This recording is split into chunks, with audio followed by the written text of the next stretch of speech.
Halo semuanya, pernah nggak sih masuk ke pekerjaan baru dan ngerasa kalau 3 bulan pertama itu rasanya krusial banget? Nah, hari ini kita bakal kupas tuntas gimana caranya menaklukkan masa-masa kritis ini. Semua ini berdasarkan buku keren dari Michael Watkins, The First 90 Days. Masuk ke peran baru itu, jujur aja, kayak jalan di atas seutas tali kan?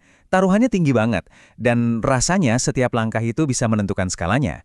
Apa yang kita lakukan di hari-hari pertama ini, itulah yang bakal jadi fondasi buat perjalanan karir kita ke depannya. Coba deh lihat angka ini.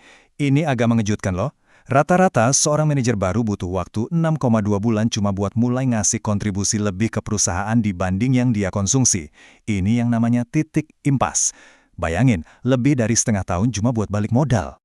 Kutipan dari Michael Watkins ini benar-benar nonjok ya. Ini bukan cuma masa orientasi biasa, tapi ini adalah panggung penentuan antara sukses atau gagal.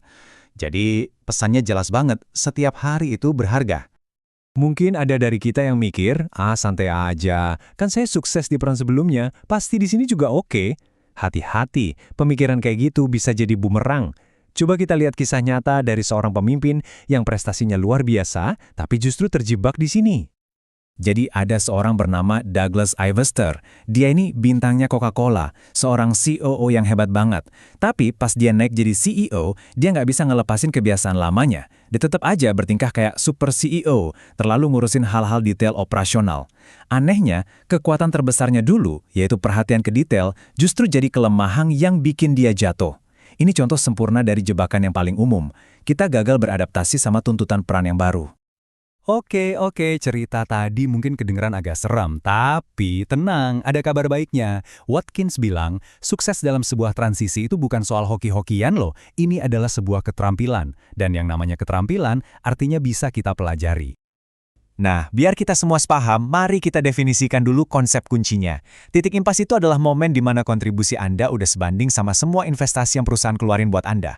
Mulai dari gaji, training, sampai waktu orang lain. Tujuannya simpel banget, gimana caranya kita bisa mencapai titik ini secepat mungkin. Ini dia nih bagian yang paling menarik. Watkins ngasih tahu kita kalau sukses itu bukan kebetulan. Ada kok metodenya, ada sistemnya yang bisa kita pelajari buat mempercepat transisi dan langsung tancap gas dari hari pertama. Terus gimana caranya? Oke, langkah pertama adalah kita harus jadi detektif dulu. Kita wajib mendiagnosis situasi yang kita masuki. Karena ya nggak ada satu strategi yang cocok buat semua kondisi. Beda situasi, beda pendekatannya. Nah, untuk mendiagnosis situasi ini, Watkins ngasih kita sebuah peta yang canggih banget, namanya model STARS. Ini tuh kerangka kerja buat ngebantu kita ngenalin kita lagi ada di situasi yang mana. Ada 4 jenis, dan ayo kita bedah satu-satu. 2 situasi pertama ini butuh mentalitas pemburu. Kalau startup ya, Anda literally membangun sesuatu dari nol, Anda yang bikin aturannya. Kalau turnaround, Anda ini kayak pemadam kebakaran yang dipanggil buat nyelamatin unit yang lagi krisis. Keduanya butuh aksi cepat, keputusan tegas, dan Anda harus langsung gerak. 2 situasi lainnya ini butuh mentalitas petani. Kalau realignment, situasinya belum krisis-krisis amat. Jadi tugas Anda lebih ke diplomasi, meyakinkan orang lain kalau ada masalah yang harus diperbaiki. Kalau sustaining success, Anda mewarisi tim yang udah sukses. Tantangannya adalah gimana caranya bikin tim ini jadi lebih hebat lagi tanpa merusak apa yang udah jalan. Di sini yang main itu pengaruh, bukan paksaan. Oke, jadi sekarang kita udah tahu petanya, udah bisa baca situasi pakai model STARS. Pertanyaan berikutnya, terus kita harus ngapain? Langkah konkret pertamanya apa? Nah, sekarang mari kita fokus ke beberapa tantangan inti yang pasti dihadapi setiap pemimpin baru. Kerangka ini ngasih kita 4 tantangan fundamental. Pertama, promosikan diri Anda.